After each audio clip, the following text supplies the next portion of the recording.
নমস্কার বন্ধুরা। তো দেখো আমাদের গাছে কুমড়ো ডাঁটাটা দেখো অনেকটা পাকা হয়ে গেছে। দেখো গাছটা হালকাভাবে শুকিয়ে এসছে। এই যে হলুদ ডাঁটাটা, এটা আজকের আমার খুব কাজে লাগবে। কেন জানো তো? এই ডাঁটাটা দিয়ে আজকে মাংসের তরকারি রান্না করব, যেটা খেতে অসাধারণ লাগবে। মাংস ফেলে জাস্ট ডাঁটা খেতে ইচ্ছে করবে। তো চলো শুরু করি। এখানে দেখো আমার 600-700 মতো মাংস আছে। এটাকে ফার্স্ট আমি ম্যারিনেট করে নেব। তো কুমড়ো গাছ তোমাদের বলছি বন্ধুরা, যদি কুমড়ো গাছ মানে পেকে গেছে বা মারা যাচ্ছে, অনেক বয়স হয়ে গেছে, যত পাকা ডাঁটা হবে টেস্টটা কিন্তু ততই মারাত্মক হবে। বিশ্বাস না হয় একবার বাড়িতে এইভাবে করে দেখো। তো মাংস যেভাবে ম্যারিনেট করে সিম্পল সেইভাবেই আমি ম্যারিনেট করে নিচ্ছি। টমেটো দিয়েছি, পেঁয়াজ দিয়েছি, আর লঙ্কা দিলাম, লঙ্কা গুঁড়ো দিলাম, হলুদ গুঁড়ো দিলাম, আর কিছুটা সর্ষের তেল দিয়ে ভালো করে আমি হাত দিয়ে ম্যারিনেট করে নিচ্ছি। কারণ চামচ দিয়ে করলে তো হয়, কিন্তু আমি হাত দিয়ে করলে আমার বেশ মানে নিজের ঠিকঠাক মনে হয় যে সব কিছু হয়েছে। তো সেই সুযোগে আমি একটু আলুটা ভেজে নেব মাংসে। তো সেই জন্য কড়াই হালকা করে তেল দিয়েছি, একটু নুন আর একটু হলুদ গুঁড়ো দিয়ে দিলাম যাতে তেলটা না ছিটকে আসে। আলুগুলো ভালোভাবে আমি ভেজে নেব।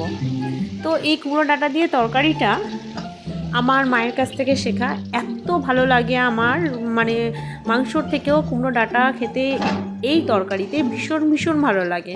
তোমরা প্লিজ একবার ট্রাই করো। তো আলুগুলো দেখো আমার ভাজা হয়ে গেছে। এরপর আমি তুলে নিলাম। কড়াই আরও বেশ কিছুটা তেল দিয়ে দিলাম। দিয়ে মাংসটা, ম্যারিনেট করে রাখা মাংসটা আমি দিয়ে দেব।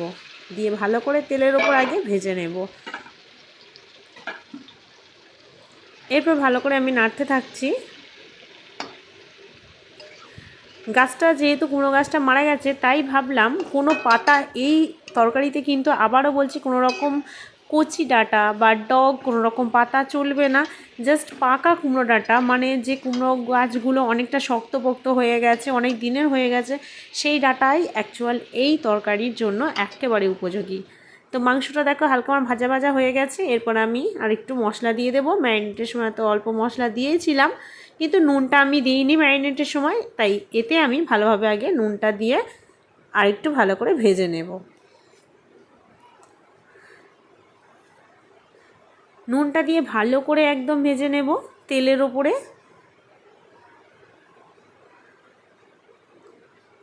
তো দেখো আমার হালকাভাবে ভাজা ভাজা হয়ে গেছে। এরপর ভেজে রাখা আলুগুলো মাংসের ওপর দিয়ে ভালো করে কষতে থাকবো।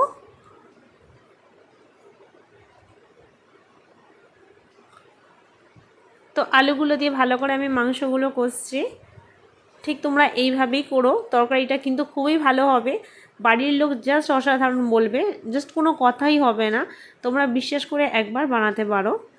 তো এরপর দিয়ে দিচ্ছি আমি ডাঁটাগুলো ভালো করে লক্ষ্য করো, আমি ভীষণভাবে ভালোভাবে ছাড়িয়েছি, খুব ছোট্ট ছোট্ট পিস করেছি, একদম বড় করিনি বা কোনো রকমভাবে ছাড়াইনি। আর জাস্ট পাকা ডাঁটাগুলো নিয়েছি, বাকি অংশগুলো আমি দিইনি।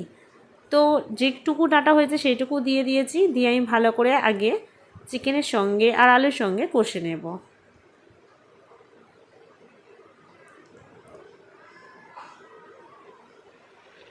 এরপর কষা হয়ে গেলে আমি বেটে রাখা আদা রসুন একসঙ্গে পেস্টটা দিয়ে দেব। মাংসের পরিমাণ অনুযায়ী তোমরা আদা রসুন বাটাটা দেবে। দিয়ে আবারও ভালো করে কষতে থাকবে।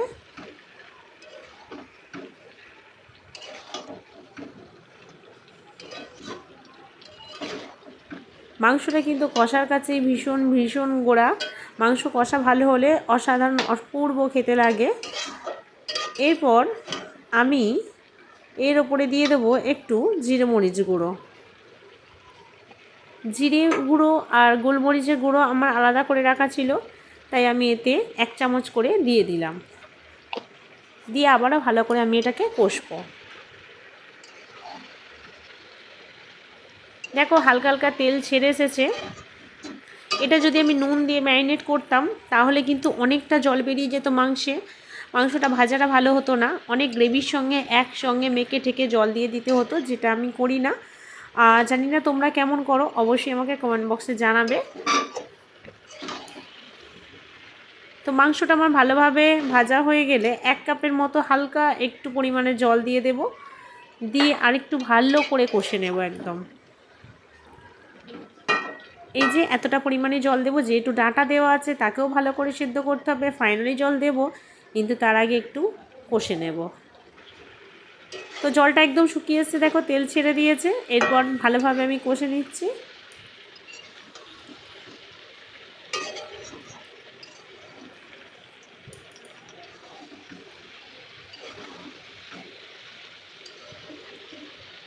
পুরো যখন তেল একেবারে গাঢ় হয়ে যাবে তখন তুমি সহজেই বুঝতে পারবে যে আমার কষাটা কমপ্লিট হয়েছে। এরপর আমাকে ফাইনালি জল দিতে হবে।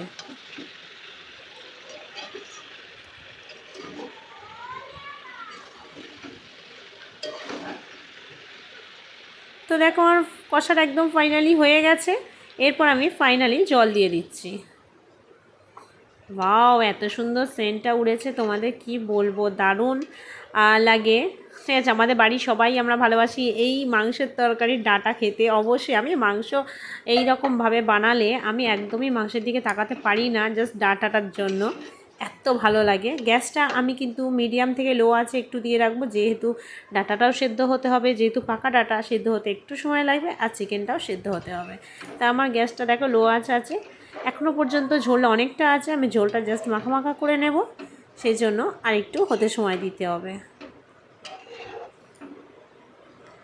এরপর আমি কুচিয়ে রাখা ধনেপাতাটা দিয়ে দেবো পুরোপুরি।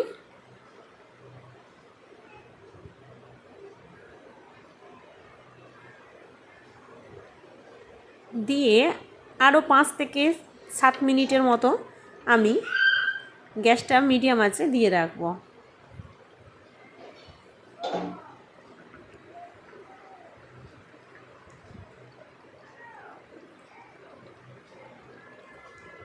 তো 5 থেকে 7 মিনিট পর ফিরে আসার পর দেখো একদম ঝোলটা গায়ে গায়ে হয়ে গেছে, আর মাংসের তরকারিটা কতটা অসাধারণ সেন্ট হয়েছে। এরপর আমি মিট মশলা ছড়িয়ে আরেকটুখানি 1 সেকেন্ডের মতো ফুটিয়ে নেব।